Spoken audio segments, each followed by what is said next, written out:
Aujourd'hui au programme, l'intérieur de la future Renault 5 se dévoile, l'autoroute A10 accueillera bientôt des minibus sans conducteur et Macron aussi généreux qu'un vieux tonton qui vous donnerait un billet de 5 francs à Noël. Bienvenue à tous sur la chaîne Octane. Retrouvez une nouvelle vidéo tous les jours résumant l'actu automobile. Alors n'oubliez pas de vous abonner pour ne rien louper.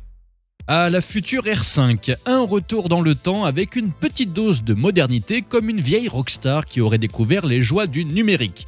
Renault nous régale avec un chocard depuis 2 ans dont le modèle de série reprendra tous les traits extérieurs. Mais le mystère persistait à l'intérieur comme une boîte de chocolat dont on ne sait jamais vraiment ce qu'on va avoir. La voilà maintenant, cette R5 en test sur route ouverte, prenant le risque de se faire flasher par des paparazzis de l'asphalte. Et bingo, un passant chanceux a immortalisé l'instant, nous offrant une vue sur le tableau de bord de la petite citadine électrique qui agite les discussions. À l'intérieur, fini le revival à tout crin, place aux écrans. On reconnaît la patte des dernières productions avec un écran tactile, plus petit certes, mais bien là et en mode paysage. Derrière le volant, on reprendra la même disposition que sur les Mégane et Scénic E-Tech avec tous ses commodos, 4, rien que ça, dont 3 du côté droit. D'un point de vue tout à fait objectif, comme d'habitude sur cette chaîne ou presque, j'admets avoir un peu de mal avec cette intégration. Un commodo pour sélectionner la vitesse qui ressemble à une girafe, un autre pour les essuie-glaces et un autre pour le multimédia. Il n'y avait pas moyen de faire un peu plus simple ? Quoi qu'il en soit, rendez-vous en 2024 pour la grande révélation de cette nouvelle Renault 5, un modèle qui devrait se négocier aux alentours des 30 000 €.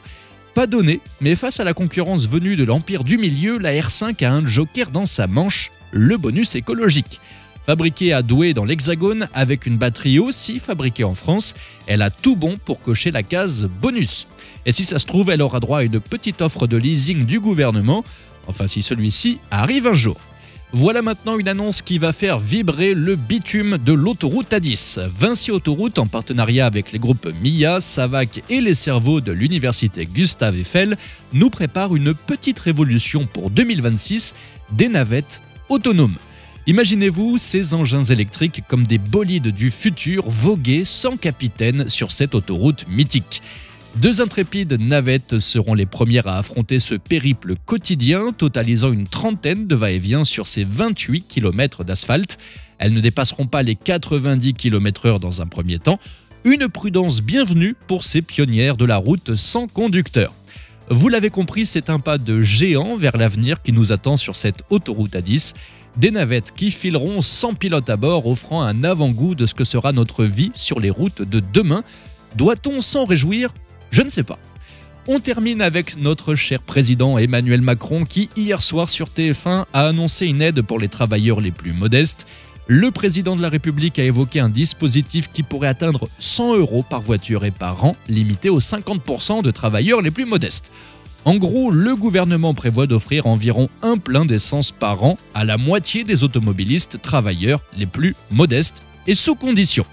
Quelle générosité! C'est comme dire à son fils de 14 ans que s'il obtient 20 sur 20 à tous ses contrôles pendant un an, il aura 10 balles d'argent de poche. Et vous, qu'en pensez-vous? Et seriez-vous prêt à faire 30 km à bord d'un minibus sans chauffeur lancé à 90 km/h sur l'autoroute? Dites-moi ça dans les commentaires. Merci à tous d'avoir suivi cette nouvelle vidéo. N'hésitez pas à vous abonner, à activer la cloche des notifications pour être sûr de ne rien louper, liker, partager et vous pouvez également venir nous rejoindre sur notre compte TikTok. Ciao!